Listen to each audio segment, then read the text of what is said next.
Hello.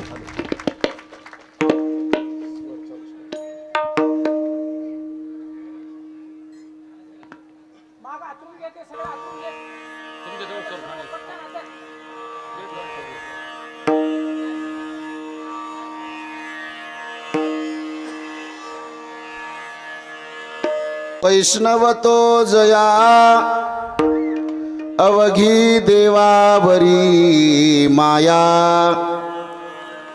नाही अनेक प्रमाण तन धन तृणजन.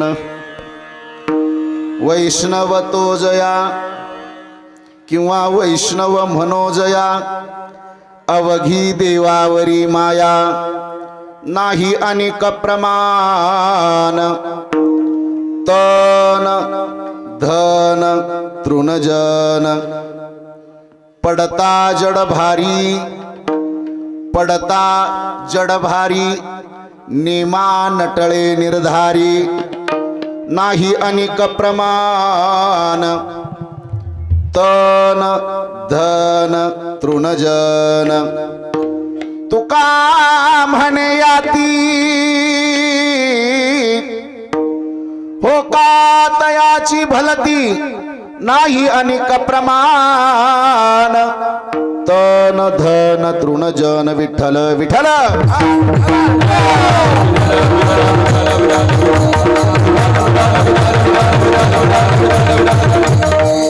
समचरण सरोजम सांद्र नीलांबुदाभं जगननिहित पाणी मंडनं मंडनानां.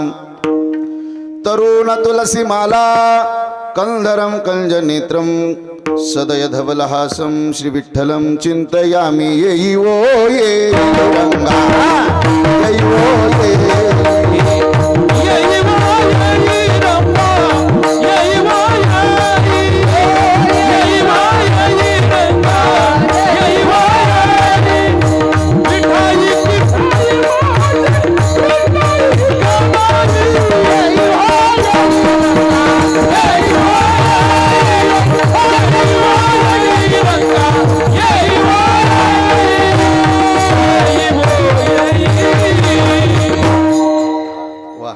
रंगा येई ओ येई रंगा येई ओ येई. विठाई किठाई कृष्णाई कान्हाई रंगा येई ओ येई. कलावज्ञ जीवोधरार्थावतारम कलंकांक तेजोधिकामो दिवक्रम खलानीशवादापणोदार दक्षम समाधिस्थ मूर्तिं भजे ज्ञानदेवम. ओम नमो ज्ञानेश्वरा ओम नमो ज्ञानेश्वरा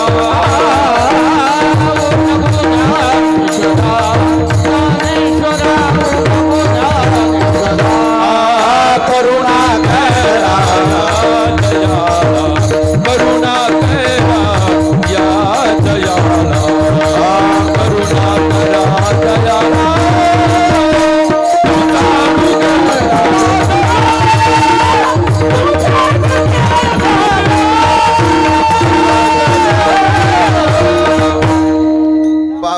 झालो चराचरी संपाद्य ज्ञानंच विधाय भक्तिं विलोकितो येन समाधिराजः. वैराग्यवन्तं सुविचारयुक्तं नमामि जोगं शिरिसा गुरुन्तं.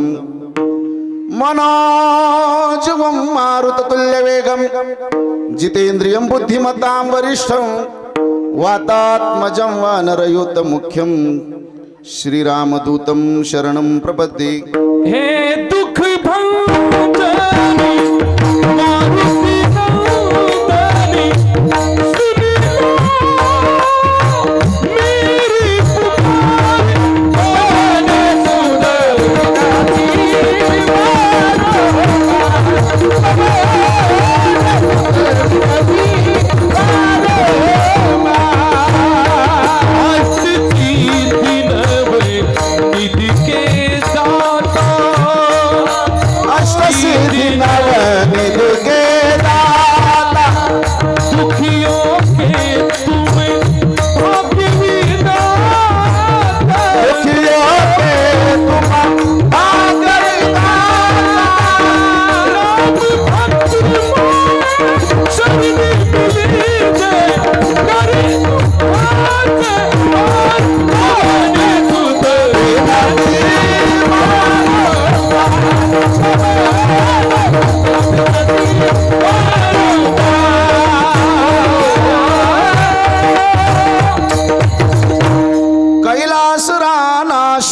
रमवळी फणेंद्र माथा मुगटव झळाळी कारुण्य सिंधू भव दुःख हरी तुझ वीन शंभो मज कोण तारी तुझ वीन शंभो मज कोण तारी सर्व मंगल मांगल्ये शिवे सर्वार्थ साधिके शरण्ये त्र्यंबके गौरी नारायणी नमोस्तुते मस्तक माझा पायावरी या वारकरी संतांच्या कर जोडितो कथे काळी आपण असावे जवळी वैष्णव तो जया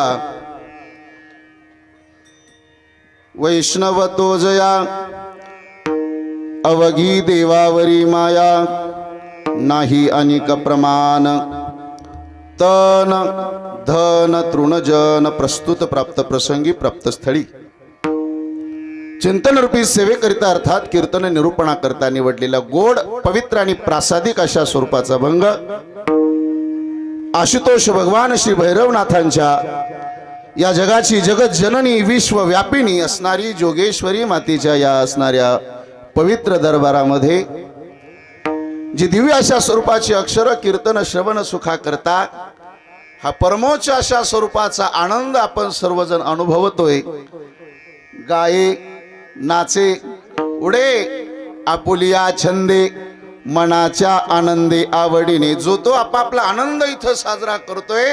खरं तर हा दरबार सामान्य अशा स्वरूपाचा नाहीये.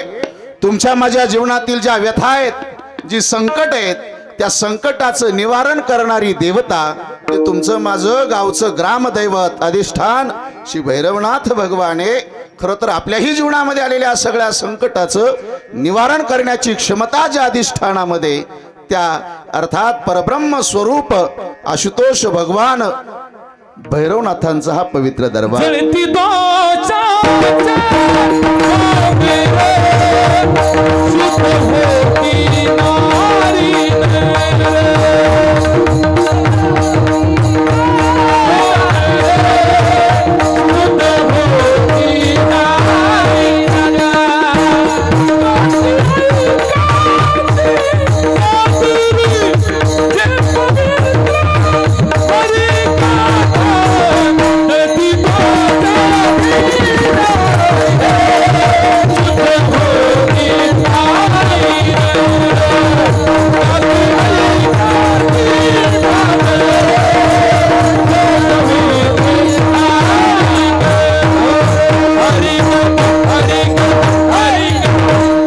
सुखाचा आनंद तुम्हाला मला ज्या दरबारामध्ये प्राप्त होतो आपल्याही जीवनामध्ये असणाऱ्या सगळ्या संकटाचं निवारण करणार अधिष्ठान जे आपलं गावचं ग्रामदैवत आहे अर्थात ज्यांचा भंग ज्यांची दिव्य अशा स्वरूपाची अक्षर कीर्तनाच्या करता निवडलेली आहेत. हिंदवी स्वराज्याचे संस्थापक राजे शिवछत्रपती शिवाजी महाराज महाराजांचे धर्मगुरु आणि या जगाचे असणारे जगद्गुरु संत श्रेष्ठ श्री तुकोबारायांचा चार चरणाचा आणि वैष्णवांची लक्षण प्रतिपादन करणारा अभंग सेवेला निवडला. विठ्ठल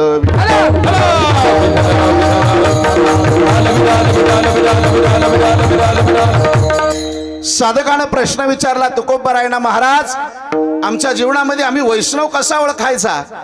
कोणाला संत म्हणावं, कोणाला साधू म्हणावं, कोणाला वारकरी म्हणावं, कोणाला भक्त म्हणावं, हा प्रश्न आमच्या जीवनामध्ये निर्माण झाला. असं एखादं सोपं लक्षण सांगा का त्याच्या ठाई असेल आणि आम्ही त्याला वैष्णव म्हणू.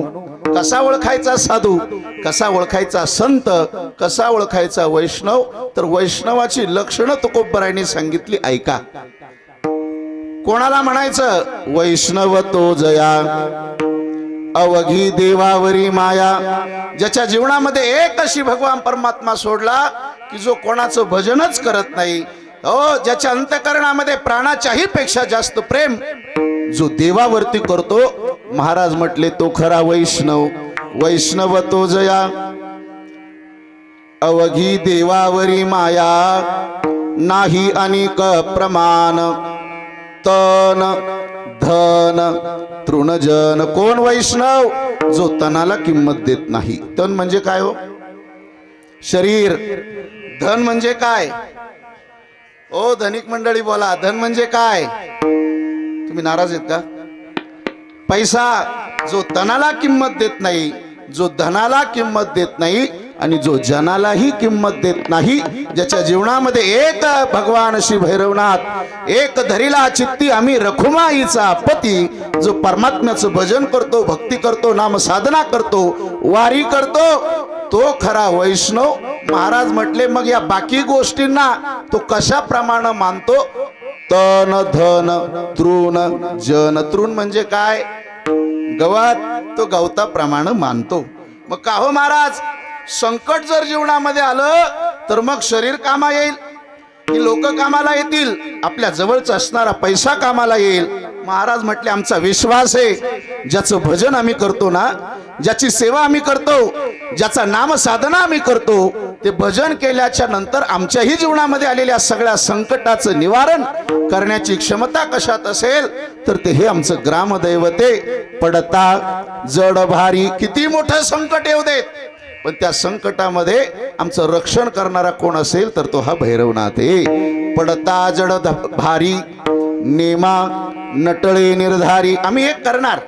आमच्या जीवनामध्ये हा भगवत भक्तीचा, हा नामसाधनेचा, हा टाळ मृदंगाच्या गजरामध्ये भजनाचा जो आम्ही नियम स्वीकारलेला आहे, तो नियम आम्ही बंद पडू देणार नाही. आणि तो नियम जर श्रद्धेनं आम्ही केला तर आमचा आत्मविश्वास आहे, आमच्याही जीवनामध्ये आलेल्या सगळ्या संकटाचं निवारण हा परमात्मा केल्याशिवाय राहणार नाही.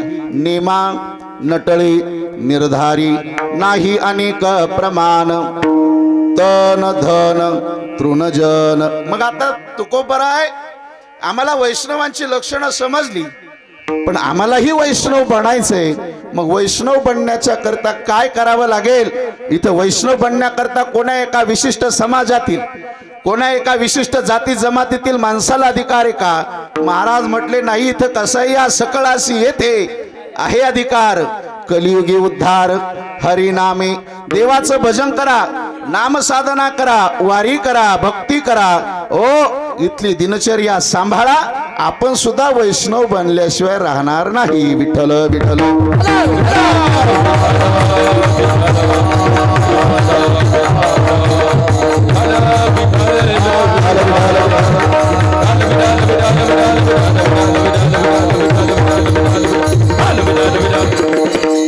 तुका म्हणे याती होका तयाची भलती नाही.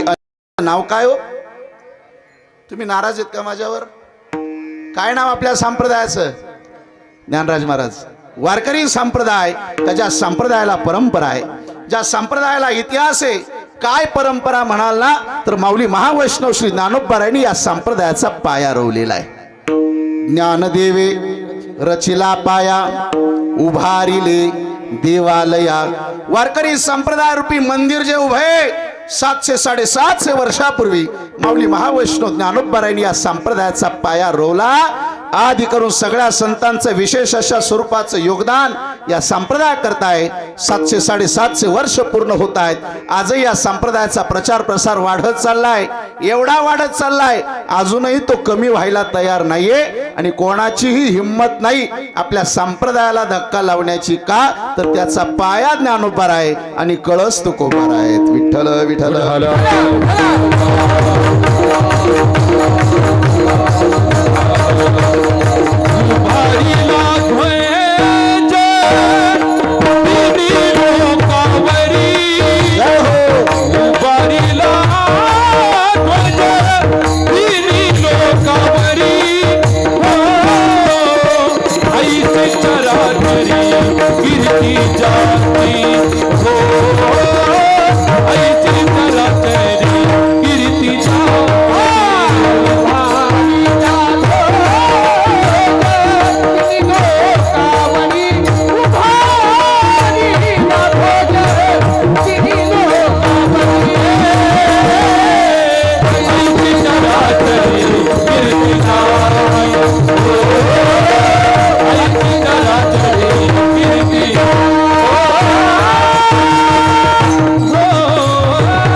ऐसी चराचरी कीर्ती ज्यांची हे कुणी केलं ते हे निवृत्तीनाथ ज्ञानेश्वर सोपान मुक्ताबाई ज्ञान दीप्ती कळा. ओ या तिही त्रिभुवनामध्ये वारकरी संप्रदायाचं भजन, वारकरी संप्रदायाचा प्रचार प्रसार, संप्रदायाची भगवी ध्वजा ज्यांनी जपली ना ते संत आहेत. या राष्ट्राचा राष्ट्रध्वज ज्यांनी जपला, खरं तर पौराणिक इतिहास आपल्या गावाला आहे ना, आहे ना. हा इतिहास आपल्या गावाला आहे. हा या राष्ट्राचा राष्ट्रध्वज जतन करण्याच्या करिता उपकार कोणाचा झाला तर तो शूरांचा आणि वीरांचा आहे. आणि आपल्या धर्माचा धर्मध्वज ज्यांनी जपला आजपर्यंत ती या वारकरी संप्रदायामध्ये अवताराला आलेली साधू संत आहेत. विठ्ठल विठ्ठल.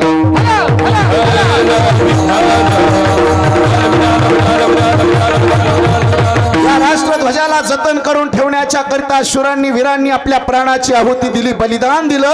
तेव्हा कुठं हा राष्ट्रध्वज आजही मोठ्या डामाडौलामध्ये उभा आहे. आणि संप्रदायाचा विचार करू गेलात ना तर आपल्या धर्माकरता उपकार कोणाचा राहिला असेल तर तो संतांचा. ज्ञानोबराय म्हणतात आपल्या मंदिरावरती जो ध्वज लावलेला आहे ना, या ध्वजाचा विचार कराल तर ते काय भाषा ज्ञानोबरायांची आहे. पाहे पा ध्वजाचे चिरगुट, राया जतन करिता कष्ट, तैसा मी एक पतित परी तुझा मुद्रांकित. यावरती असणाऱ्या ध्वजाचा विचार कराल तर ज्ञानोबराय म्हटले ते 1-2-2.5 फुटाचं चिरगुटे भाषा ज्ञानोबरायांची. पाहे पा ध्वजाचे चिरगुट, पण याही असणाऱ्या चिरगुटाला जतन करण्याच्या करिता आम्ही संसार प्रपंच केला नाही, अहोरात्र भजन केलं, या संप्रदायाचा प्रचार प्रसार केला.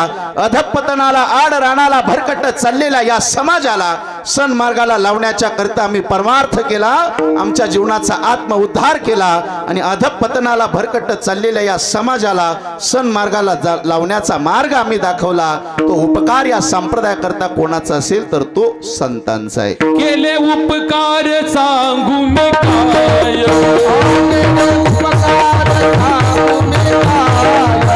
आपण करी ऐसी घर में जाते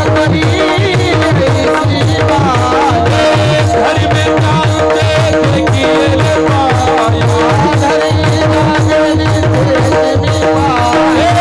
दिल है अभय अक्षय जानेगा, मनवोनी आलो यासा,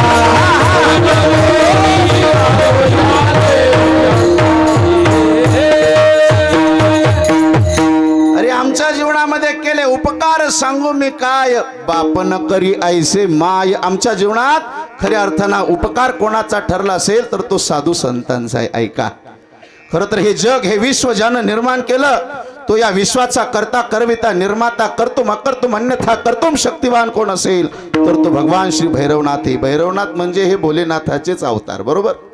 भोलेनाथाचे अवतार जे देव पंचायतन वारकरी संप्रदायामध्ये आपल्या धर्मामध्ये आपण मानतो ना, त्यामध्ये प्रामुख्यानं नाव घेतलं जातं हे भोलेनाथांचं. शिरोमणी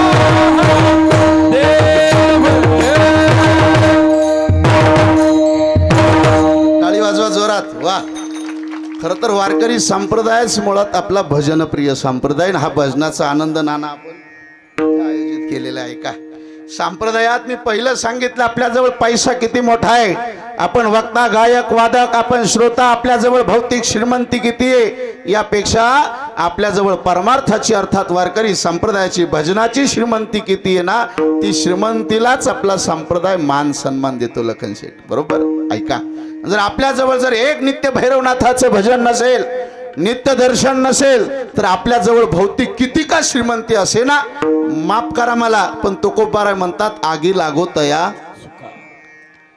आपल्या सुखाला काय लावा, आम्हाला जायचंय अजून. काय लावा बोला ना. आगी लागो तया सुखा जेणे नाम नये मुखा. जर मुखामध्ये देवाचं नाव नसेल ना तर आपल्या जवळची भौतिक श्रीमंती किती का असे ना. तुका म्हणे येथे भजन प्रमाण काय थोरपण जाळावे ते. आपल्या जवळ वारकरी संप्रदायाची दीक्षा आहे, संप्रदायाचं भजन आहे. आणि ते भजन कोणामुळे मिळालं तर एका जनार्दनी काय शिरोमणी महादेव, एका जनार्दनी वैष्णव. खर तर कोण आहेत हे परब्रह्म स्वरूप असणारे आशुतोष भगवान भैरवनाथ महाराज आणि आदिमाया शक्ती जोगेश्वरी माता. या जगाची उत्पत्ती होत असताना खरं तर ज्या निमित्तानं होत म्हणून थोडस चिंतन मांडावं. देव पंचायतन आपल्या संप्रदायामध्ये आपल्या धर्मामध्ये जे मानलं जातं, या जगाचा सृष्टीचा विचार करू गेलात ना. इकडं बघा इकडं. या जगात नाथ महाराज म्हटले ऐका, पहिले कोठेच नव्हते काही, चंद्र सूर्य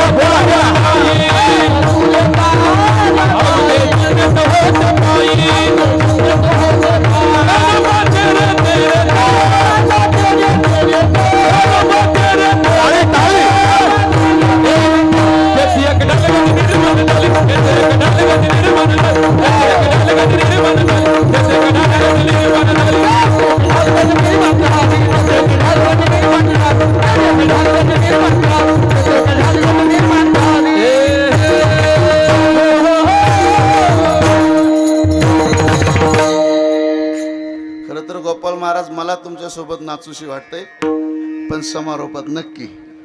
हा या जगाचा सृष्टीचा विचार करू गेला तर नाथ महाराज म्हटले अरे पहिलं कुठंच काही नव्हतं, तेव्हा हा बाबा होता ज्यांच्या दरबारात आपण बसलो. ऐका, पहिले कोठेच नव्हते काही, चंद्र सूर्य तारा नाही, अवघे शून्याची होते पाही कानोबा तेरे तेरे ते.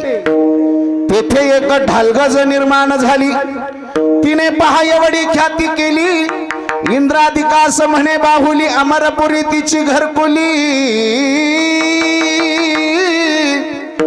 कानोबा तेरे तेरे ते. या जगाचा चालक मालक करता करविता निर्माता कोण असेल तर तो देव एकटा होता. चंद्र नाही, सूर्य नाही, तारा नाही, अवघे शून्याची होते पाही. शून्याला काय किंमत असते नाही, अख्खं जग अख्खं विश्व शून्य होतं. एकटा देव होता एकटा, पण एकट्या देवाला सुद्धा करमत नव्हतं. म्हणून तर केली निर्माण 14 भुवनी. गगन मेघ चंद्र सूर्य तारांगणे 5 महाभूते भौतिके भिन्ने भिन्ने हो, ऐसा लागवी हा माया सूत्रधारी. या जगाचा सूत्रधार जर कोण असेल तर भगवान श्री भैरवनाथे आदिमाया शक्ती जोगेश्वरी माता आहे.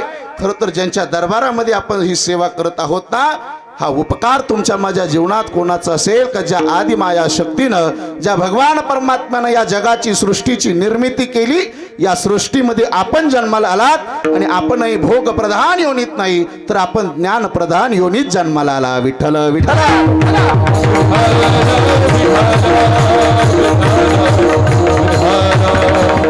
बाकीच्या योनींचा विचार करू गेलात 184 न चुके फेरा.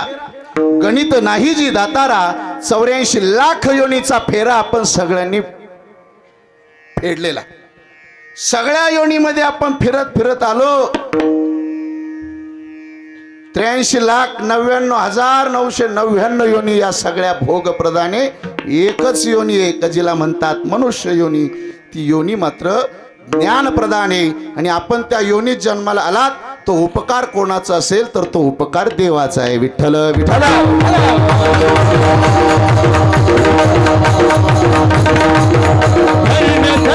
मृत्यू लोक मनुष्य भाग्याचा कैसा, मृत्यू लोक मनुष्य भाग्याचा कैसा.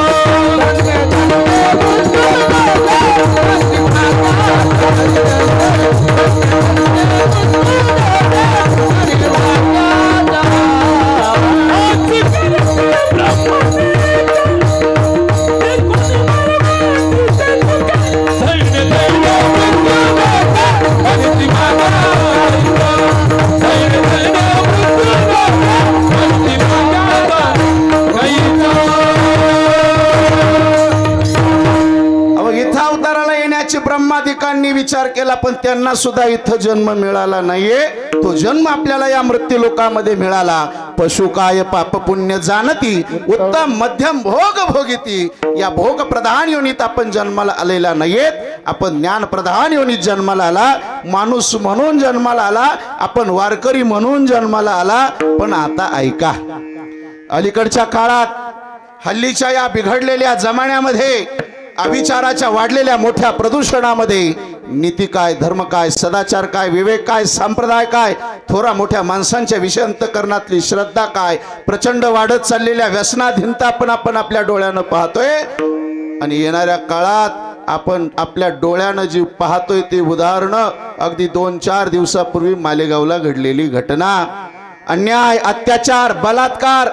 खऱ्या अर्थानं हे या कलियुगामध्ये हल्लीच्या या बिघडलेल्या जमान्यामध्ये आपल्याला आज हे पाहायला मिळतं. मग महाराज, या जमान्यामध्ये आम्ही कोणाला संत म्हणावं, आम्ही कोणाला साधू म्हणावं, आम्ही कोणाला देव म्हणावं, अर्थात साधू संत वारकरी कोणाला आम्ही म्हणावं? शोधायचंय आम्हाला वारकरी, शोधायचंय आम्हाला संत. पण अलीकडच्या काळाचा विचार कराल ना, तर महाराज म्हटले आपलं पोट भरण्याकरता संतांची संख्या,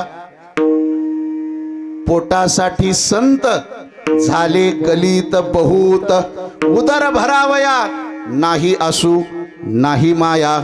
अरे पोट भरण्याच्या करता साधू संत आपल्याला पाहायला मिळतात. अंगावरती भगवा पोशाख परिधान केला, आपण त्याला साधू म्हणू लागलो. दारामध्ये एखादा हा पोशाख घालून एखादा जर साधू आला तर आपण त्याला पाहिजे ते धन काढून द्यायला तयार असतो. का तर त्यानं आपल्या दारात एखादा चमत्कार केलाय. चमत्काराला नमस्कार करणाऱ्या लोकांची संख्या अलीकडच्या काळात वाढत चाललेली आहे. पण ऐका, कोणाला संत म्हणावं, कोणाला साधू म्हणावं, कोणाला वारकरी म्हणावं, कोणाला वैष्णव म्हणावं? आपण सगळे वारीच्या वाटेवरती राहणारे सोपान काकांचे वारकरी आहोत, बरोबर? ज्ञानोबारायांच्या वारकऱ्यांची सेवा करणारी आपण सगळे ग्रामस्थ आहात. ऐका, वारीच्या वाटेवरती प्रवास करत असताना सगळ्या प्रकारची लोक वारीमध्ये, तुमच्याकडे शब्द आहे का नाही मला माहित नाही, पण आमच्या नगरकडे म्हणतात हौसे नवसे गवसे. म्हणजे तुमचं ना आपलं, आमच्याकडे लोक मिली की मग जाळतात. इकडे कसं काय? बस. विठ्ठल विठ्ठल विठ्ठल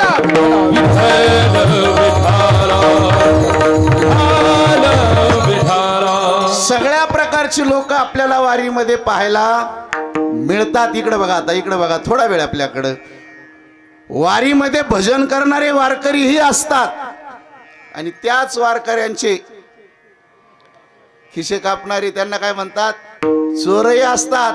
पण फरक बघा, जो श्रद्धावान वारकरी असतो ना, त्याचा बिचाराचा पोशाख, तो त्याचा विचार करत नाही. त्याच्या डोक्यात एकच असतं, सकाळी 7ला भजनाला सुरुवात झाली की संध्याकाळी 7 वाजेपर्यंत काय पाहिजे. आपण सगळे सोपान काकांची पंचक्रोशी प्रदक्षिणा करणारेच वारकरी आहेत ना? हो, आपण सगळे वारकरी आहात. वारकऱ्याच्या डोक्यामध्ये फक्त भजन भजन आणि भजन.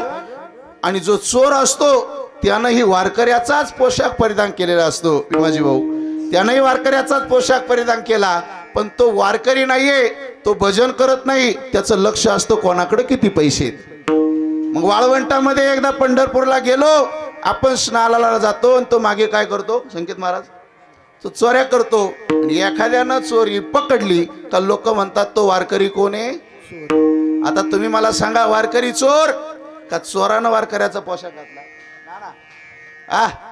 अरे वारकरी चोर नाही, चोरानं पोशाख घातला, पण आम्ही त्यालाही वारकरी म्हणू लागलो, आम्ही त्यालाही वारकरी म्हणू लागलो. अलीकडच्या काळातली तुमची माझी अशी अवस्था आहे.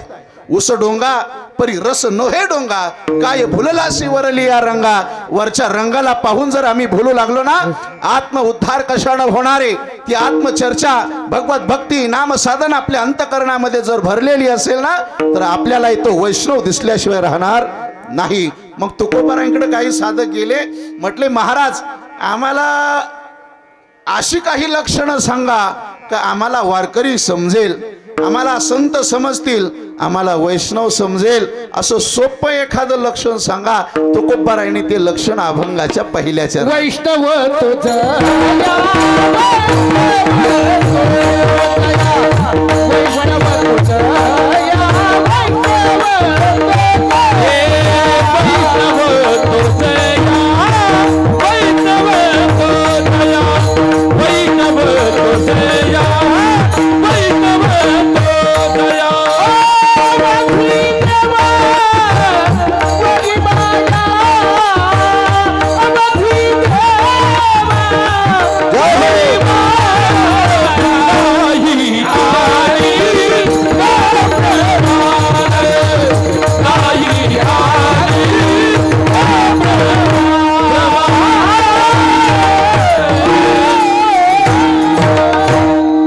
वाजवा जोरात. वा.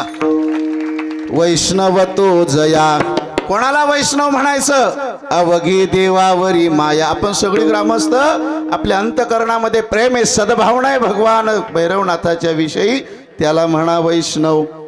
अवघी देवावरी माया.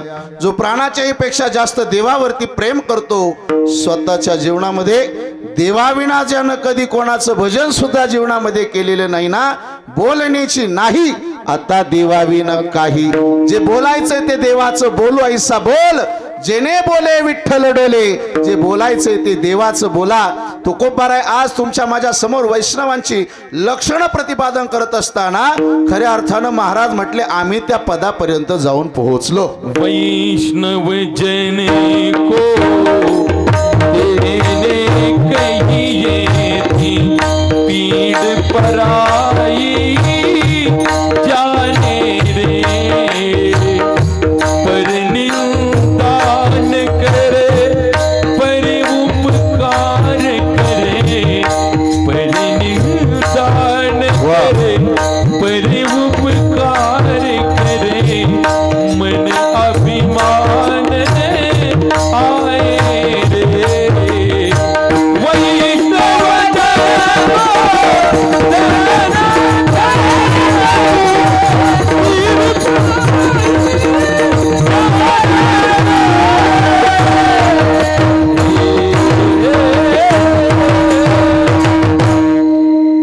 पर उपकार करे पर निंदा न करे मन अभिमान न आयो रे. वैष्णव जन तो कोणाला म्हणायचं?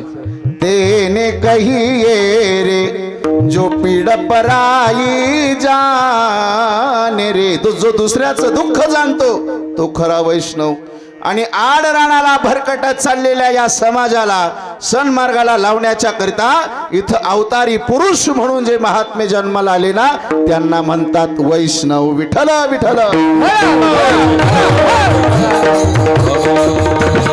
सरळ मार्ग सोडोनी मानसा काट्याने तू जाऊ नको.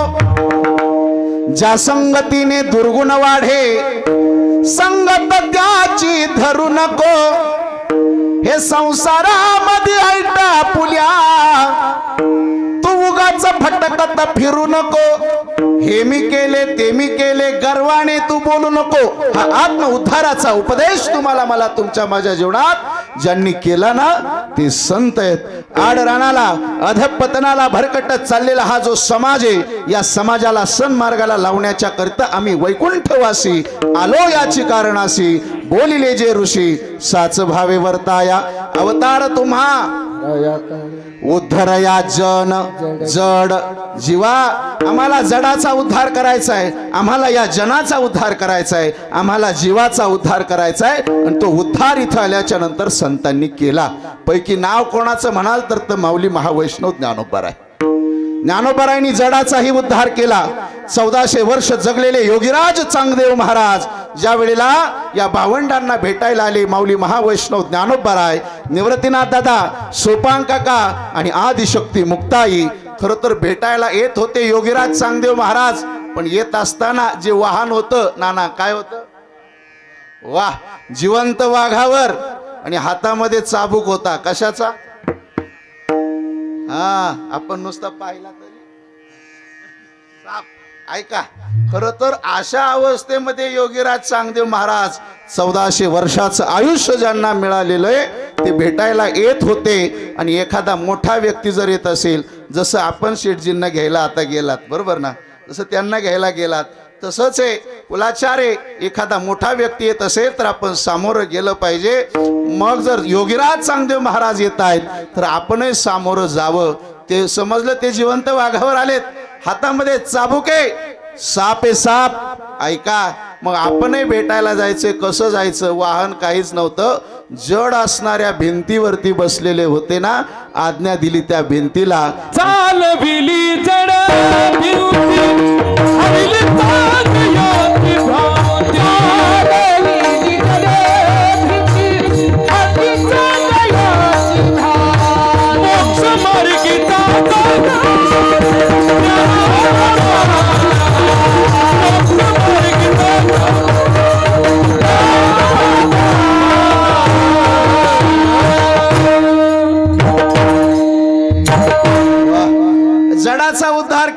चालविली जड भिंती, हरली चांग याची भ्रांती, मोक्ष मार्गीचा संगाती ज्ञानोबा माझा. जडाचा उद्धार जनाचा उद्धार केला ग्रंथराज श्री ज्ञानेश्वरीच्या स्वरूपानं. हरिपाठ चांगदेव 65 अमृतानुभव आदी करून जी ग्रंथ रचना प्रगट गुह्य बोले विश्व ब्रह्मची केली. जे ज्ञान गुह्य अशा स्वरूपाचं होतं ते ज्ञान प्रगट केलं तुमच्या माझ्या करता आणि या जनाचा उद्धार झाला. जनाचा झाला, जनाचा झाला, जीवाचाही झाला. भगवान रेडेश्वरांच्या स्वरूपानं बरोबर रेड्यामुखी वेद वदविला, गर्व द्विजांचा हरविला. खरं तर जडाचाही उद्धार केला, जीवाचाही उद्धार केला आणि जनाचाही उद्धार केला. तो उद्धार करण्याकरताच अवतार तुम्हा धराया कारण उद्धरया जन जड जीवा. आडराणाला अधपतनाला भरकटत चाललेल्या या समाजाला उजळा वया आलो वाटा खरा खोटा निवाडा. ज्या वाटा तीक्ष्ण होत्या, ज्या वाटा दुस्तर होत्या, त्या वाटा सोप्या करण्याच्या करता संत इथं अवताराला येतात. विठ्ठल विठ्ठल. आणि संतांचा एक स्वभाव आहे काय, बुडत हे जन. बोला बोला. न देखवे डोळा येतो कळवळा म्हणून या. एखादा बुडतोय ना मग त्याला तारण्याचं काम जर कोण करत असतील तर ते संत आहेत. संतांना त्रास नाही झाला. बोला.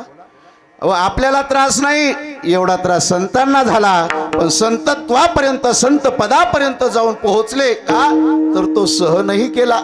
ज्या माऊली ज्ञानोबारायने या समाजाने एक वेळची मधुकरी सुद्धा नीट खाऊ दिली, इंद्रायणी मातेचं नित्य स्नान करू दिलं नाही, आळंदीची प्रदक्षिणा करू दिली नाही. आज त्या माझ्या माऊली ज्ञानोबारायांचं एवढं मोठं वैभव आहे, एवढं मोठं वैभव आहे का या जगाचा त्रासही सहन केला, त्रासही सहन केला आणि शेवटी जी विश्व प्रार्थना मागितली पसायदानाच्या स्वरूपानं जे खळांची. बोला बोला. तया सत्कर्मी रती वाढो.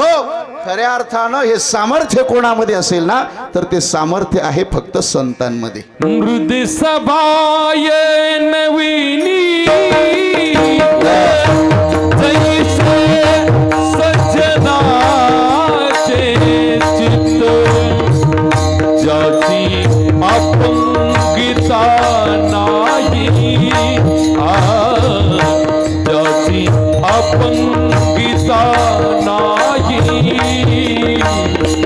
त्याची धरे जो हृदय. जे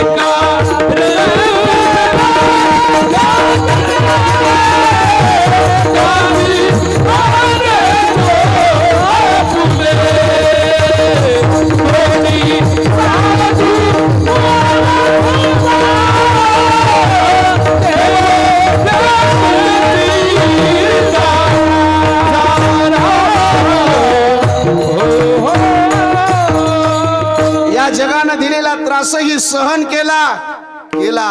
आज एवढं मोठं वैभव माझ्या माऊली ज्ञानोबारायचंय. लाखोच्या संख्येनं जनसमुदाय आपण ज्ञानोबारायांच्या समवेत भजन करत जातो. सहन केला.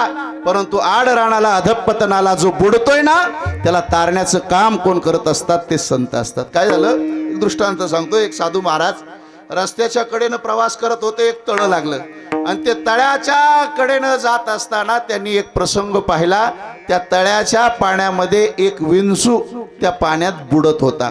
धावतं सांगतो पाण्यामध्ये बुडत होता आणि बुडत असताना साधू महाराजांनी पाहिलं अरे विंचू आहे पाण्यात बुडतोय, त्याला वाचवलं पाहिजे. स्वभाव होता वाचवण्याचा. आणि मग मागचा पुढचा विचार केला नाही. पाण्यामध्ये असा हात घातला आणि ओंजळीमध्ये पाण्याच्या बरोबर त्या विंचवाला बोला पटपट उचललं आणि हातातलं पाणी खाली गेलं. विंचू हातात राहिला. मला सांगा विंचवाचा स्वभाव काय? मी तुमचं नाही मी विंचवाचं विचारतो. बोला पटपट. विंचवाचा स्वभाव काय हो? पाहिलाय का? कोणाला मारली नांगी? ज्याला चावला त्याला विचारा. ऐका तो विंचवाचा स्वभाव ज्ञानराज महाराज. आणि त्यानं त्याच्या स्वभावाप्रमाणे राहुल दादा नांगी मारली. आणखी पुढचं सांगू का? विंचवाच्या तरी नांगीमध्ये विष असतं. तुकोबारांचं प्रमाण आहे. विंचवाच्या नांगीमध्येच विष असतं पण जो दुर्जन असतो ना त्याच्या सर्वांगामध्ये विष असतं. दुर्जन सर्वांगी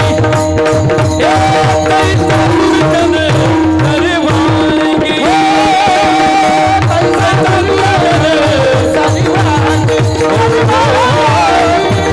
दुर्जन सर्वांगी तैसा विंचवाची नांगी तैसा दुर्जन सर्वांगी. विंचवाच्या नांगीत विषय, पण दुर्जनाच्या मात्र सर्वांगामध्ये विषय, सर्वांगामध्ये. आणि त्या विंचवानं त्याचा स्वभाव दाखवला. साधू महाराजांना काय केला? बोला, दंश केला. आणि विंचू चावला, दंश झालाय, त्रासही झाला, हात झटकला, तो विंचू परत पाण्यात पडला. आणि आता एक शिष्य बरोबरच होता, तो सगळा प्रसंग पाहत होता.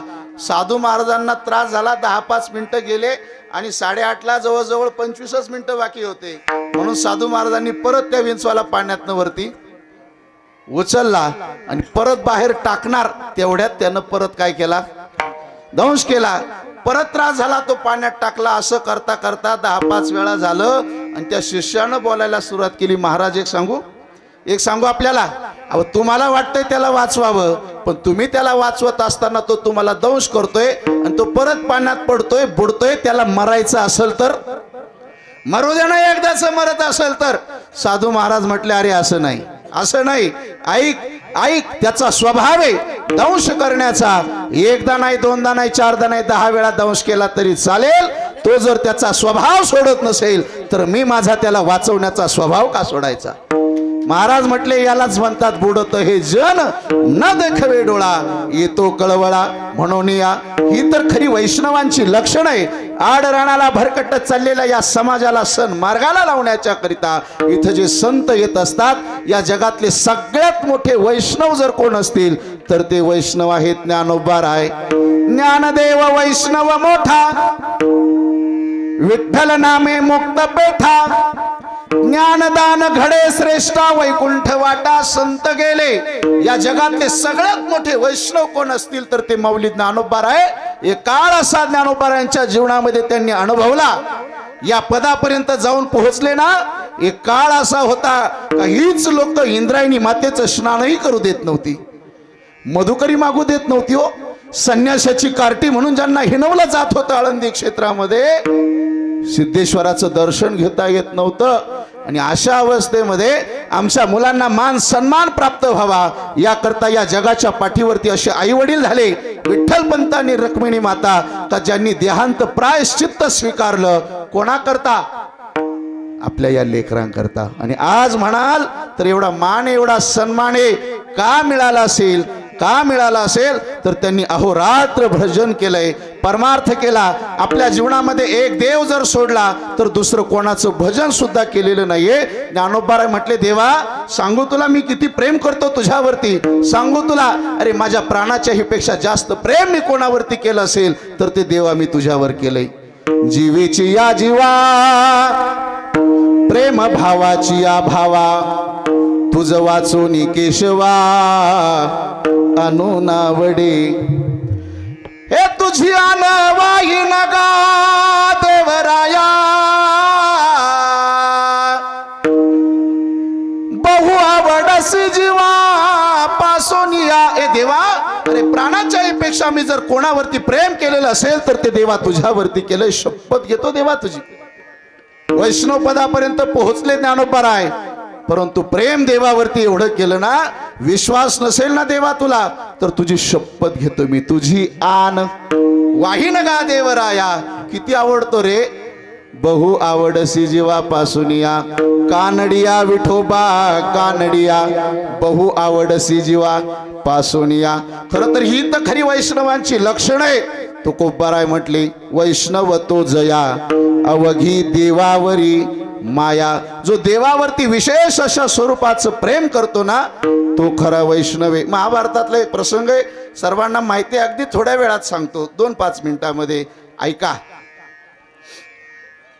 ज्या वेळेला कोण बोलतो, कौरव पांडव युद्ध होणार, युद्धाचं नियोजन ठरलं. आणि आता मात्र जेव्हा देवाकडं काहीतरी मागण्याची वेळ आलेली, मागण्याची वेळ आलेली आहे. भगवान परमात्मा विश्रांती करत होते. विश्रांती करत असताना पहिला तिथं दुर्योधन आला. कोण आला बोला? दुर्योधन आला. आणि दुर्योधन आला. भगवान परमात्मा विश्रांती करतायत. दुर्योधन देवाच्या उशापाशी जाऊन बसला आणि थोड्याच वेळात परत कोण आला? का ज्याचं विशेष प्रेम देवावरती होतं, एक क्षण सुद्धा देवाविना जो राहू शकत नव्हता, तो अर्जुन तिथं आला. अर्जुन मात्र देवाच्या उशाजवळ नाही, तर अर्जुन देवाच्या चरणाजवळ बसला. का? तर भक्ताची, साधकाची जागा ही नेहमी देवाच्या चरणाजवळ असते. माझे चित्त तुझे पायी, राहो ऐसे करी काही, धरून याबाही भवहातारी दातारा. ज्या वेळेला भगवान परमात्म्याला जाग आली, जाग आल्याच्या नंतर समोर पाहिलं. आपण झोपेतून उठल्यावर कुठं पाहतो? मला असं वाटतं आता लक्ष काही कोणाचं नाही इकडं. हा, कुठं पाहतो? समोर पाहतो ना. देवानं समोर पाहिलं तर समोर कोण दिसलं? अर्जुन दिसला. आणि अर्जुनाला पाहिल्याच्या बरोबर देवानं विचारलं, अर्जुना कधी आलास? कधी आला अर्जुना? अर्जुन सांगतो, देवा अरे मी आत्ताच आलो. असं म्हणायच्या अगोदर दुर्योधन बोलला. काय म्हटला देवा? अरे त्याच्या आधी मी आलेलो आहे. पहिलं मला विचार, आधी मी आलो ना.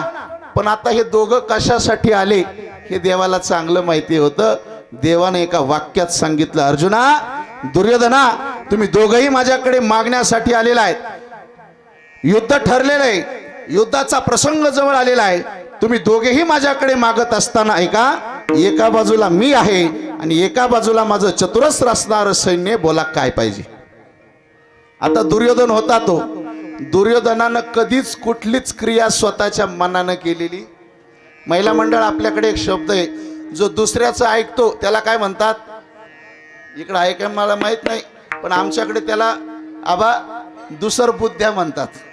काय म्हणतात? आमचे हे दुसऱ्याचं ऐकतात, स्वतःच्या मनानं काहीच करत नाही. तसा दुर्योधन होता. त्याला शिकवणारे दोघं होते. त्याचा सख्खा मामा, काय नाव त्याचं? शकुनी मामा. आणि दुसरा दुःशासन. त्यानं पक्का तयार केला होता. दुर्योधना, अरे ज्या वेळेला तू मध्यस्थी करायला येईल ना परमात्मा तुझ्याकडं, तू तयार होऊ नकोस, युद्ध कर म्हणावं. त्यानं कधीच स्वतःच्या मनानं कुठलीच क्रिया कधी केलेली नव्हती. आणि तसंच तो वागत होता, तसंच बोलत होता. दुर्योधन म्हटला, देवा अरे एका बाजूला तू आहेस आणि एका बाजूला तुझं सगळं सैन्य आहे. देवा मला तुझी गरज. ऐका, वैष्णव तो जया अवगी देवावरी माया, या करता सांगतोय, देवा मला तुझी गरज नाहीये, तुझ्याजवळ असणारं सगळं सैन्य, ते सैन्य मला दे. असं ज्या वेळेला दुर्योधन म्हटला, अर्जुनाला आनंदच व्हायला लागला. का? तर अर्जुनाला वाटलं जर यानं त्याला मागून घेतलं तर मी काय करायचं, मी काय करायचं. आणि आता जेव्हा अर्जुनाला विचारलं, अर्जुन म्हणतो, देवा आता माझ्या मनासारखं झालेलं आहे. तुला त्याला काय सैन्य द्यायचं, घोडदळ पायदळ शस्त्र सगळं देऊन टाक. तू जर माझ्या बरोबर असशील ना देवा, तर या जगात मला दुसरं कोणाची गरजच नाही. जा, कोणाची गरज नाही मला. तो मज व्हावा, तो मज व्हावा, वेळोवेळी व्हावा पांडुरंग. देवा तू माझ्या बरोबर हवायस. पण देवालाही वाटलं थोडी परीक्षा पाहू. ऐका परीक्षा. देव म्हटले, अर्जुना आता तुझं काही खरं नाही, आता तू हरणारेस, तू मरणारे. अर्जुना हार तो तेरी निश्चित है, तू सदा रहेगा उदास. अर्जुन हार तो तेरी निश्चित है, तू सदा रहेगा उदास. अरे माखन तो दुर्योधन ले गया, तेरे पास बचा है छास. ताक राहिले, ताकात काय कसं असतो? काय कसं असतो ताकात? नाही. पुढे ऐका, अर्जुन हार तो तेरी निश्चित है, तू सदा रहेगा उदास. माखन तो दुर्योधन ले गया, तेरे पास बचा है छास. अर्जुनाला विश्वास होता त्याच्या भक्तीवरती, अर्जुनाला विश्वास होता त्याच्या देवावरती. अर्जुन बोलतोय त्याच ताकदीनं देवाला, हे भगवान अरे जीत तो मेरी ही होगी, जीत तो मेरी ही होगी, क्योंकि दास रहता है कभी उदास. मुझे माखन से क्या लेना देना, माखन चोर तू है मेरे पास. तू जर माझ्या बरोबर असशील देवा, तर या जगात मला दुसरं कोणाची गरजच नाहीये. याला म्हणतात वैष्णव तो जया अवघी देवावरी माया. नाही अनेक प्रमाण, तन धन तृणजन विठोबा रखुमाई. हरी विठोबा रखुमाई, हरी जय जय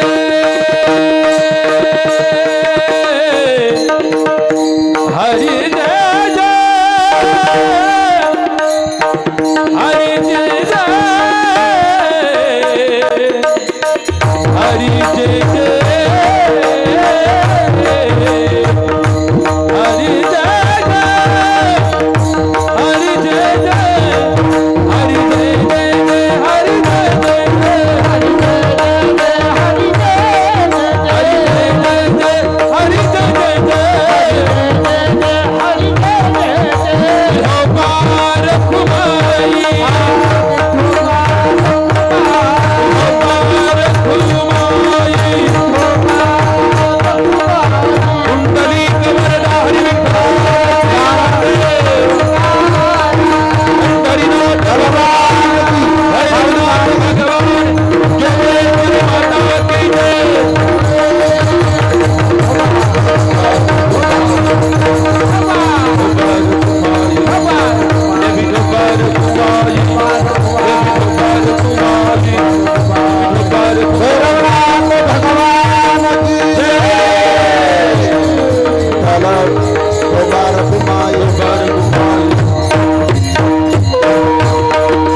वैष्णव तो जया अवघी देवावरी माया देवावरती प्रेम भक्ती नाम साधना श्रद्धायुक्त अंतकरणानं ज्यानं केली ना तो वैष्णव पदापर्यंत जाऊन पोहोचला. खरं तर आपल्या गावात याच असणाऱ्या अधिष्ठानाच्या बरोबरीनं मल्हारगडही आहे ना. ओ भव्य अशा स्वरूपाचा मल्हारगड आहे. ओ पौराणिक इतिहास आहे. आदिमाया शक्ती अमृषा आईच्या वास्तव्यानं नित्य वास्तव्यानं पुनीत झालेला आपला हा दरबार आहे. भव्य अशा स्वरूपाचा यात्रा उत्सव आपल्या गावामध्ये होत असतो. ही मोठी परंपरा आपल्या गावाला आहे. खरं तर आपण नक्की वैष्णव आहात का तर वर्षभराच्या काळामध्ये येणारे हे सगळे उत्सव आपण श्रद्धेनं करता अवघी देवावरी माया. तुकोबाराय म्हटले आमच्याही जीवनामध्ये जसं आपलं हे अधिष्ठान आहे जसं आपलं हे ग्रामदैवत आहे आमच्याही जीवनामध्ये आमचं ग्रामदैवत आमचा कुलाचार आमचं कुलदैवत जर कोणतं असेल ना जर समपाय करकटी विटेवरती उभा असणारा श्री भगवान परमात्मा आदिमाया शक्ती रुक्मिणी माता श्री पांडुरंग परमात्मा हे आमचं कुलदैवत आहे. जसं आपलं कुलदैवत आहे भैरवनाथ महाराज जोगेश्वरी माता हे जसं तुमचं माझं कुलदैवत आहे ना तुकोबाराय म्हटले आम्हाला सुद्धा कुलदैवत है कुलदेवी कुळीची है कुलदेवी कुळीची है कुलदेवी कुळीची है कुलदेवी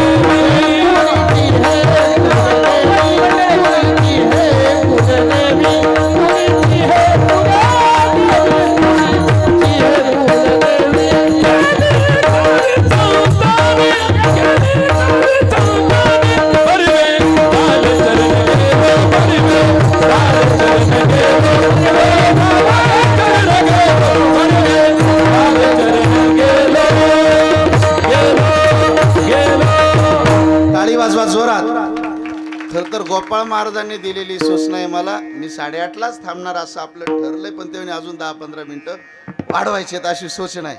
हा ऐका वा 9 तर 9 10 तर 10 पण आम्हाला 300 किलोमीटर जायचं हरकत नाही. ऐका पण आता ऐका कोळीची हे कुलदेवी तुकोबाराय म्हटले जसं तुम्हाला आम्हाला हे कुलदैवत आहे ना आपल्या गावातलं आदिमाया शक्तीचा अमृषा आईचा हा दरबार आणि जो नित्य सेवा आपण मोठ्या श्रद्धेनं करतो महाराज म्हटले आम्ही सुद्धा तिचा गोंधळ घालतोच ना ते आमचं कुलदैवत आहे ते हे आमचे कुलदैवत पांडुरंग.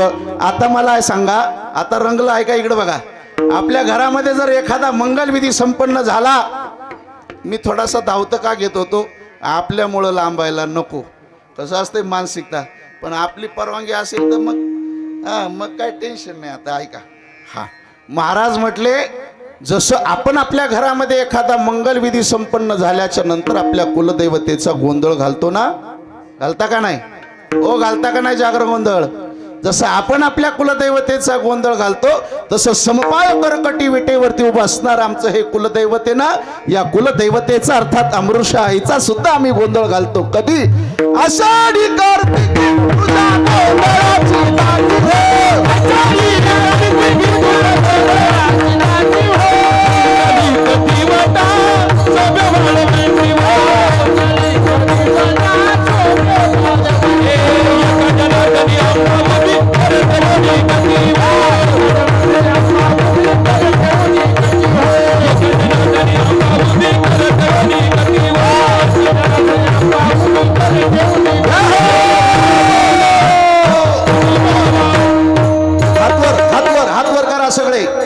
सगळे म्हणा उदो बोला.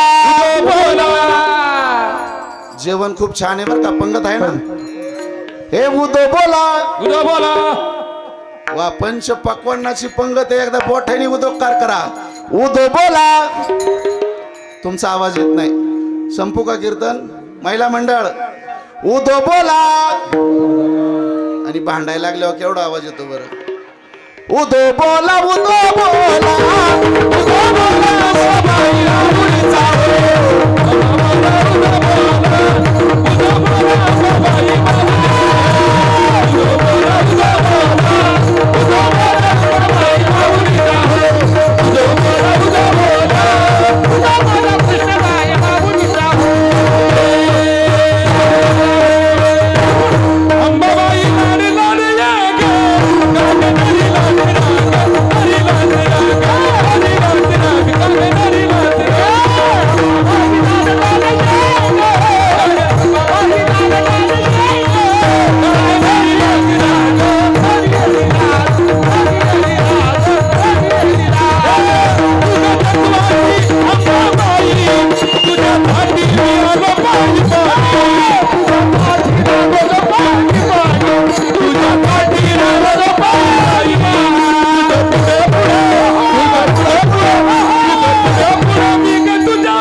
खरं तर आबा थांबणारच नव्हते. म्हटलं एखादी आई धावत यायची म्हणून त्यांनी थोडं आवर्त घेतलं. आणि हा गोंधळ आदिमाया शक्तीचा आहे का जे जगत जननी विश्वव्यापिनी जिथं अधिष्ठान आपल्या गावात आहे. मी काय सांगतोय, महाराज म्हटले जसं आपल्याला कुलदैवत आहे तसं आम्हालाही कुलदैवत आहे. आम्ही वैष्णव पदापर्यंत जाऊन पोहोचलो ना, याचं एकमेव कारण जर काय असेल तर आषाढी कार्तिकी तुझ्या गोंधळाची दाटी आम्ही सुद्धा आमच्या आदिमाया शक्तीचा परब्रह्म स्वरूप असणाऱ्या श्री भगवान परमात्म्याचा गोंधळ आम्ही घातला, तो आषाढीला घातला. मला सांगा, आपल्या घरी जर गोंधळ करायचा म्हटलं तर आपल्याला गोंधळ एकच दिवसाचा जोगेश्वरी मातेच्या दरबारातला आज काय? ओ बोला ना, काय तुम्ही गोंधळ करू नका. काय आज म्हणजे आज काय आपला हा गोंधळच आहे.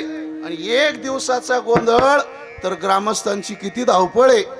नानांचा एवढा हट्ट, बरोबर, एवढा हट्ट. हे सगळे गोंधळी आले पाहिजेत. गोंधळी म्हणजे वारकरी आले पाहिजेत. गायनाचार्य, मृदंगाचार्य, तबला वादक त्यांनी कुठं युट्यूबला या सगळ्या जोड्या पाहिल्या आणि ते पंढरी भाऊला म्हणले हा हे सगळे मंडळी आली पाहिजेत. आणि मला सांगायचं आहे आपल्याला, जर एवढा मोठा उत्सव व्हावा वाटत असेल तर एकट्याचा खेळ नाही हा, याला ही सगळी मंडळी असावी लागतात, बरोबर. आणि हे सगळे असूनही उपयोग नाही, हे सगळे श्रोते हजारोच्या संख्येनं असावे लागतात. हा उपकार आपला सगळ्यांचा आहे. ऐका, मग आपल्या घरातल्या मंगलविधीला एखादा गोंधळ घालायचा असेल तर आपल्याला गोंधळी पाचारण करावे लागतात. तुकोबाराय म्हटले, आम्ही कोण्याच गोंधळ्याला शोधायला गेलो, संकेत महाराज गेलो, अरे आपणच गोंधळी आहे. कोण? आम्ही गोंधळी.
निर्गुण प्रगटली भावानी अनादि निर्गुण प्रगटली अनादि निर्गुण प्रगटली भवानी अनादि निर्गुण प्रगटली मोहमयी चतुर वर्णना करू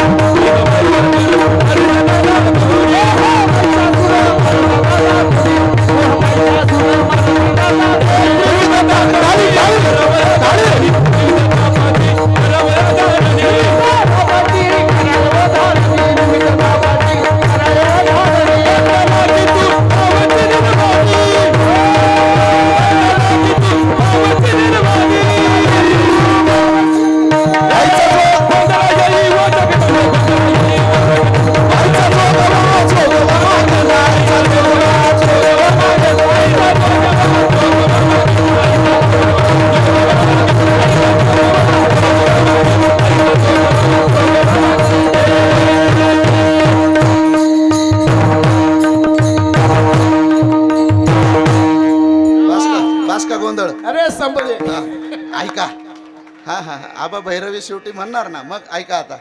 खर तर हा गोंधळ जो तुमच्या माझ्या कुलदैवतेचा आपण घालतो, ऐका, हे सगळे अभंगच म्हटलो, गाणं आपण म्हटलो, आणि गाणं म्हणण्याचं हे आपलं व्यासपीठ सुद्धा नाही. आपण सगळे दिवा पंचक्रोशीचे आपण वारकरी आहेत, म्हणून आपण वारकऱ्याच्याच रचना अभंग म्हटलात. ऐका, महाराज म्हटले जसं आपण आपल्या या कुलदैवतेचा गोंधळ घालत असताना तसं आम्हालाही कुलदैवते, का ज्या कुलदैवतेला आम्ही कुलाचार दिला तिथं सुद्धा आम्ही तिचा गोंधळ घातला. तिथं सुद्धा जो दिवट्या होता, आपल्या घरी दिवट्या असतो ना, त्याच्यात सगळे काय करतात, टिंगल्या करतात.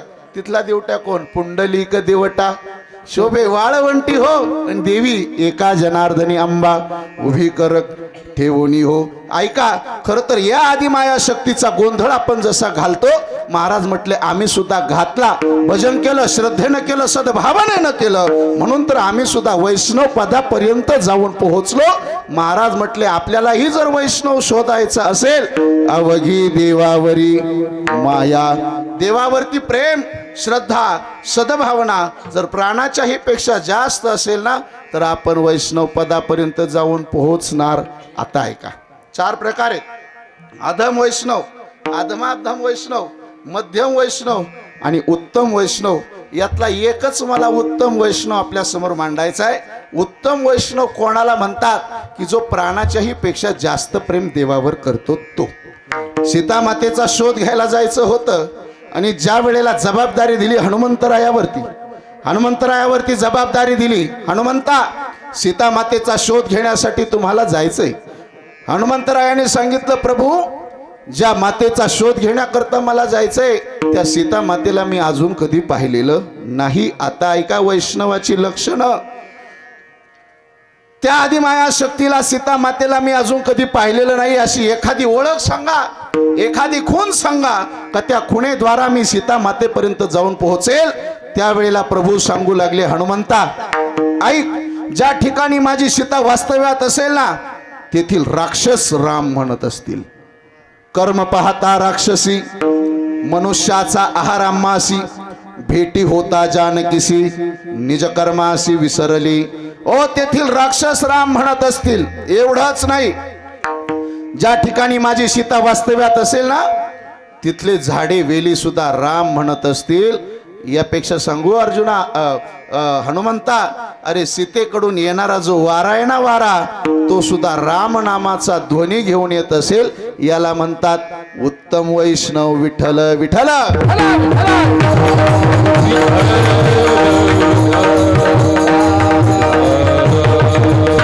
आता वैष्णवांचे 6 लक्षण आहेत, 6 प्रमुख वैष्णव आहेत, का ज्यांचं नुसतं स्मरण केलं तरी महाराज म्हटले आपल्या जीवनामध्ये कितीही पाप असू देत, कितीही संकट येऊ देत, या सगळ्या संकटाचं मध्ये निवारण करण्याची क्षमता कोणामध्ये, तर ती परमात्म्यामध्ये, अर्थात या वैष्णवांच्या लक्षणामध्ये.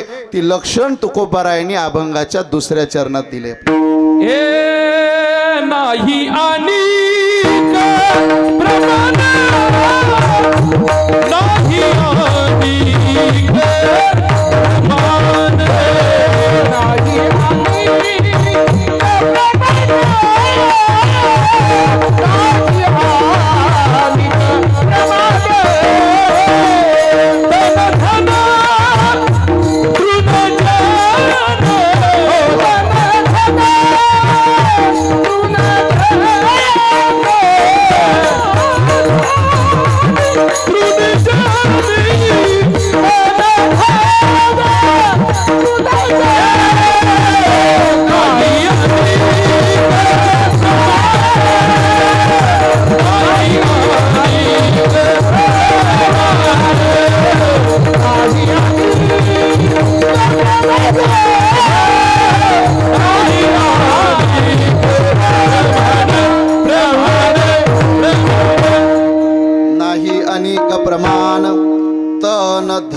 तृणजन, जो तनालाही मानत नाही धनालाही मानत. मी सरळ सांगतो, लक्षणात आहे का? तन म्हणजे शरीर, जो शरीरालाही किंमत देत नाही. मला सांगा, या शरीराचा काय भरोसा आहे हो? कीर्तनाला आलेल्या सगळ्यांनाच भरोसा आहे का आता कीर्तन झाल्यावर आपण सगळे घरी जाऊ म्हणून? सास रुक जाएगी चलते चलते,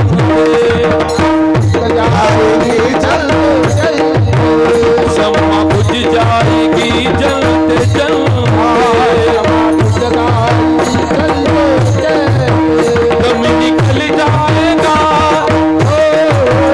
दम निकल जाएगा, दम निकल जाएगा, दम निकल जाएगा रोशनी का। क्या भरोसा है इस जिंदगी का, क्या भरोसा है इस जिंदगी का, क्या भरोसा है इस जिंदगी का, क्या भरोसा है, क्या भरोसा है, क्या भरोसा है, क्या भरोसा है, क्या भरोसा है। ज्ञानेश्वर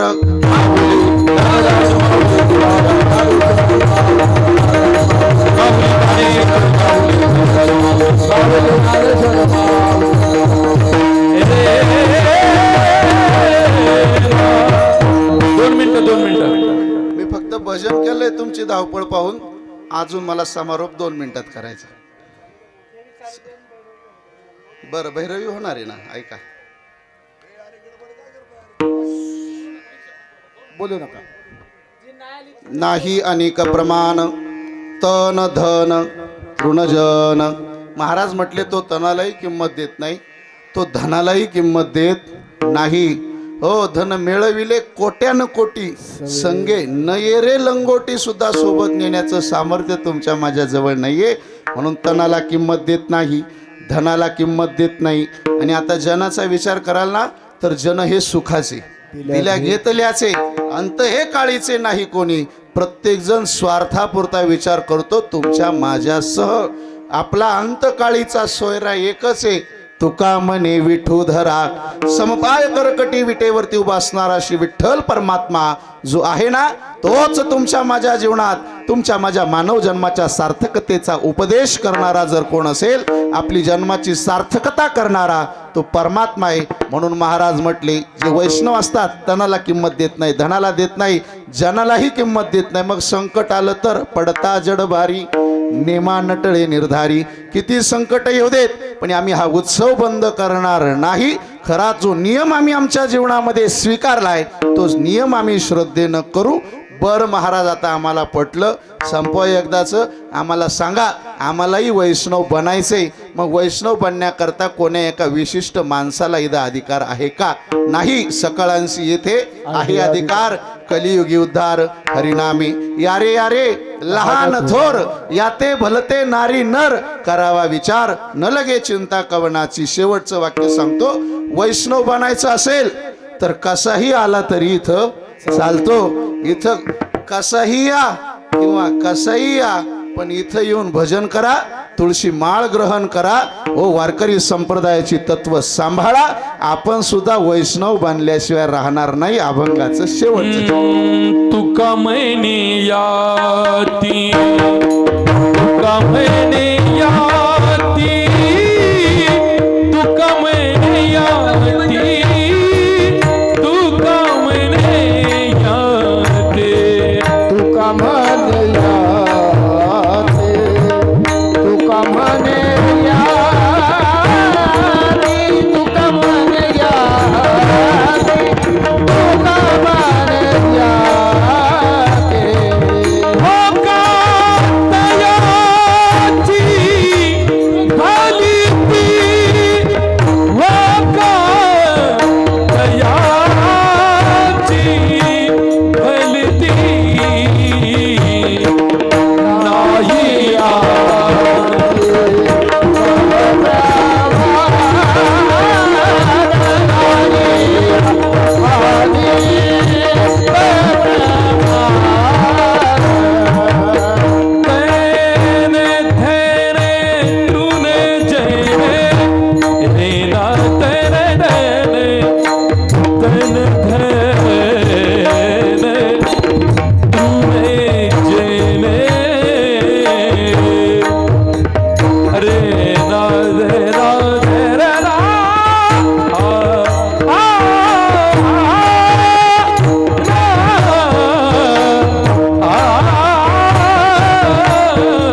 जोरात टाळी वाजवा. वा.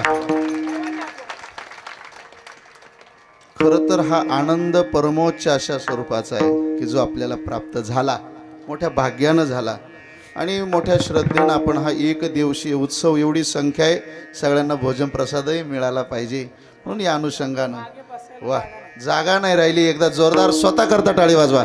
वा. आणि हे खरं तर आपण ही वेळ निवडली ना 6:30 ते 8:30ची वेळ निवडली ना, एवढी संख्या आहे. नंतर भोजनानंतर थोडीशी संख्या, कष्टकरी आपण सगळे शेतकरी वर्ग आहे, उत्तम शेती आपली, आपला अंजीर देणार आहे का नाही आम्हाला, आहे का नाही? बरं, असो असो असो, ऐका, अंजीर आहे, सीताफळ, मोठा व्यवसाय आपला सगळ्या ग्रामस्थ शेतकरी वर्ग आहे. आणि विशेषत्वानं माझे आभार मानायचे राहिले आपले की आपल्या गावात वर्षभर निष्ठेनं मनमोहन भजनी मंडळ आणि माऊली कृपा भजनी मंडळ हे वर्षभर काकड आरती इथं करतायत. म्हणून आपल्या या भजनी मंडळातील सगळे ज्यांनी ही परंपरा जपली आजपर्यंत आणि सांभाळण्याचं काम येणारी आपली सगळी तरुण पिढी इथून पुढे करेल. देव, देश आणि धर्माच्या दृष्टीने येणाऱ्या काळात संप्रदायाला, आपल्या धर्माला गरज कोणाची असेल तर ती या गावातल्या सगळ्या तरुण मंडळींची आहे. म्हणून सगळ्यांनी एक संघ अशा स्वरूपाचं संप्रदायाकरता गावातल्या या सगळ्या उत्सवांमध्ये सहभागी राहणं ही काळाची गरज आहे. म्हणून आपण सर्वजण उपस्थित आहात. सर्वांच्या चरणावरती विनम्र अशा स्वरूपाचं अभिवादन करतो. भरपूर बोलण्यासारखं आहे परंतु वेळेची मर्यादा आहे. आपली सगळ्यांची धावपळही मी पाहतोय. वेळेत सुरू झालं असतं 6ला तर मग मनसोक्त, पण तरी थोडंसं लांबलं म्हणून आपण या ठिकाणी सगळे ग्रामस्थ मंडळी सोनोरी अर्थात सद्गुरू श्री सोपान काकांच्या सान्निध्यामध्ये मल्हार मार्तंडाच्या, भैरवनाथाच्या, त्याचबरोबर जोगेश्वरी मातेच्या आदिशक्ती आपण या ठिकाणी हा मोठा भव्य अशा स्वरूपाचा उत्सव एक दिवसीय देवदिवाळी निमित्तानं रघुरुद्र अभिषेक आणि होम हवन विधी समस्त ग्रामस्थ मंडळी सोनोरी आपल्या सर्वांच्या सहकार्यानं, योगदानानं आणि ज्यांनी विशेष निमंत्रण आम्हा या सगळ्या गुणवान मंडळी, वारकरी मंडळींना दिलं ते आपल्याच गावातील असणारे सन्मान्य श्री बाळासाहेबजी काळे नाना आपल्या माध्यमातनं ही सगळी मंडळी आणि आमचे जीवलग असणारे पंढरी भाऊ गायकवाड भाऊंच्या अगदी ऋणातनं ही सगळी मंडळी उपस्थित राहिली. आपण सगळ्यांनी खूप प्रेम दिलं म्हणून आपणा सर्वांचे पुनश्च एकदा मनापासून आभार व्यक्त करतो. आणि माझी लांबलंय ना, नाही सुरू करू का परत? नको, पण मला परत सगळे बोलतील तू एकटाच कीर्तन कर, आम्हाला प्रसाद घेऊ दे. म्हणून आपल्या सगळ्यांच्या चरणावरती विनम्र भावानं नतमस्तक होतो. एकदा या सगळ्या गुणवान मंडळी करता जोरदार टाळी वाजवा आणि सर्वांनी प्रेमानं भजन करा. निवृत्ती ज्ञानदेव सोपान मुक्ताबाई एकनाथ नामदेव तुकाराम. हातवर एकनाथ नामदेव तुकाराम, एकनाथ नामदेव तुकाराम, एकनाथ नामदेव तुकाराम, ज्ञानदेव सोपान मुक्ताबाई एकनाथ नामदेव